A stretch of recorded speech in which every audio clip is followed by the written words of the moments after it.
Jeg er også sådan en, der siger hold kæft til børn, selvom det ikke er mine.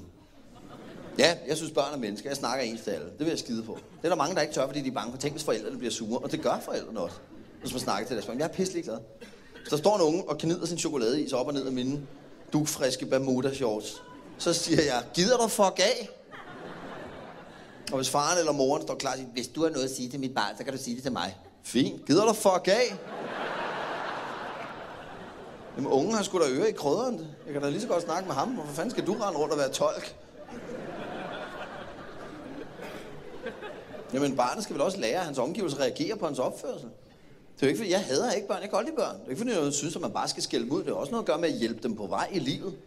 Fordi børn, de falder jo i staver midt i midtergangen i bussen. Lige pludselig står og spærrer det hele. Men de lærer det jo ikke, hvis vi stiller os op som voksne mennesker pænt i kø og venter på den her lille hellige ko har skabt sig færdig. I stedet for at træde karakter, bot, snot, bum, sådan er sted med dig. Det tager børnene ikke skade af. Nede i Føtex, der stod en unge foran mig i køen, der larmede helt utilgiveligt og lossede til min vogn og rev poser ned fra hylderne og råbte og skreg og var, som det hedder på et skib, ikke under kommando. Og der var ikke nogen, der sagde noget, og jeg stod også og ventede rimelig længe, og så til sidst siger jeg helt stilfærdigt, hey Pinocchio, kan du ikke lige få styr på trådene, altså. Tog det ben ned, ikke? Og han fortsætter, råber og skriger og gør ved, og til sidst der siger altså, gider du ikke godt lukke røven i Føtex? Nå. Og så bliver der ro på sættet. Og knægten vender sig om, og det er først her, jeg lægger mærke til, at han er altså mørkere i huden end mig. Ja, det var jo ikke så godt. Nej, fordi så har jeg jo pludselig begået en forbrydelse, fordi jeg kom jo med det, jeg troede var en reprimande om støjniveau og gensidig hensyntagen til andre mennesker, men fordi den rammer en anden pigment end min, så sker der en kemisk proces med replikken, der omdanner den til det, der hedder glødende racisme. Ja, pludselig dumpede der en hvid spids hætte ned på mit hoved. Jeg fik et brændende kors i hånden, stor grøn jakke på, et armbind, store militærstøvler, et lille overskæg. Alt det her. I hvert fald ifølge drengens mor, som gav mig det, der på gammel dansk vel bedst beskrives som et fur. En ung kvinde med tørklæde om håret blev pisseaggressiv, vender sig om og siger, hvad fanden sker der for din møgsvin, du er måske racist? Nej, du godeste nej, jo flere jo bedre. Kom en som alle, stor familie, kæmpe krammer. Bare luk røven i Føtex. Det var det eneste, jeg sagde. Sagde jeg noget om din race, eller dit baggrund, eller dit land? Ikke rigtigt, vel? Nej, det mente jeg heller ikke. Men nu hvor vi er blevet uvenner, må jeg så ikke have lov til at sige til dig, at du har det grimmeste tørklæde, jeg har set i mit liv? Men uden at jeg tramper på din religion, eller det faktum, at du går med tørklæde, det har jeg stor respekt for. Jeg har bare ingen respekt for dit tørklæde. Det ligner, det er lavet af 2 spastikere, der har lavet kartoffeltryk ind, til de gav op og brækkede sig over deres resultat, og så har de foræret det til dig. Det er det grimmeste stykke stof, jeg har set i mit liv, men jeg er taknemmelig over, at du har det på, for dit hår ser også ud til at være ægelt herfra, hvor jeg står. Men du må ikke misforstå mig. Det er kun din tøjstil, jeg angriber. Det gør jeg så også med fuld skrald, for du er det grimmeste menneske, jeg har set i mit liv. Men det har intet med dig som person at gøre. Det må du forstå. Du er lige så meget værd som mig som menneske. Du er blot langt grimmere end mig, og med grimmere accessories. Og jeg er ikke selv for godt kørende til at starte med. Så du kan nok se, du er på afveje, men du er et dejligt menneske. Du er velkommen i Danmark, og luk din fede røv i Føtex. Kan du se forskellige emner i forskellige kasser? Men vi skal lige passe på, at det ikke begynder at skvulpe over. Lang tid siden lavede vi en regel, man må ikke udsætte andre mennesker for blufærdighedskrænkelse, fordi vi ikke var interesseret i, at en eller anden lømmel hoppede frem fra et træ i parken og sagde flaf!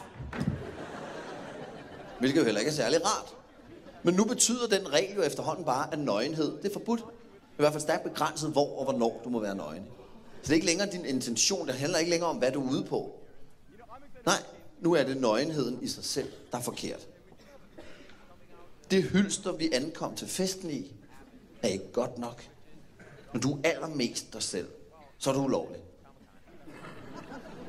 Det forstår jeg ikke.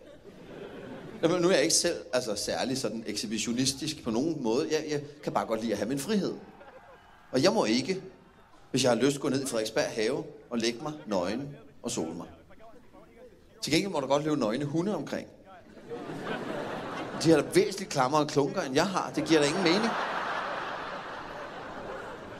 Det må sgu da handle om, hvad du er ude på. Selvfølgelig må du ikke jagte en børnehave gennem H.C. Ørstedsparken med en ordentlig stritter på. Man står op og kom til papa. Men jeg kan ikke se, hvorfor fanden du ikke må stå og tisse op ad en busk, hvis du har behov for det. Nej, det kan ikke nytte noget.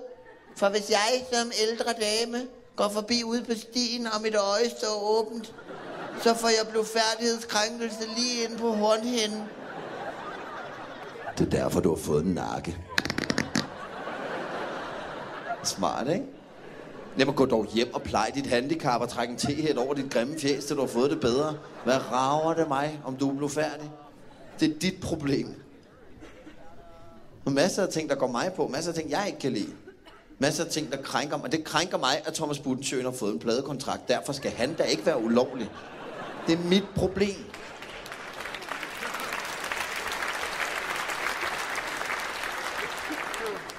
Du kan da bare lade være at høre hans musik. Præcis, du kan også bare lade være at kigge på min pikkemand. Hvad fanden er forskellen? Du har da øjenlåg, jeg har ikke nogen ørelåg. Det er noget nemmere at bare lukke øjnene. Og der er altså heller ikke noget, der hedder næselåg. Det er jo derfor, det hedder, hvis du ikke kan lide lugten i bageriet, så kan du da gå udenfor. Og på samme måde, hvis du ikke kan lide at kigge på Anders Mattesens blege, rynkede røvballer, så kan du da tage en anden bus. Hvad rager det mig? Vi har så mange friheder, vi er så stolte af. I 1969, der fik vi i Danmark fri billedpornografi som det første land i verden. Det vil altså sige, at vi har frihed over andre menneskers nøgenhed, men ikke vores egen. Hvis I må træske ned ad Bellevue Strand med en stor gummidildo og smække samtlige badegæster i ansigtet med den, så længe jeg selv har badebukser på.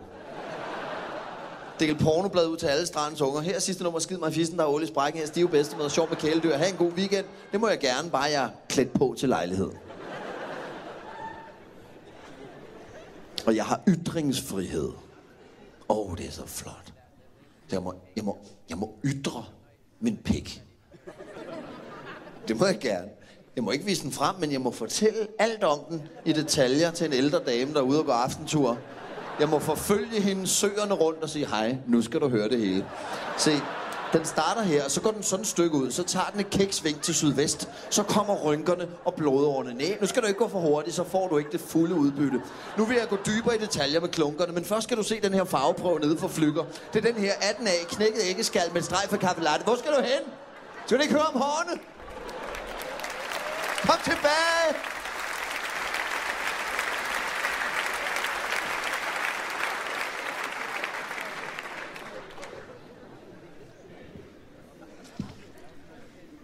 Vi tænker ikke særlig meget selv længere.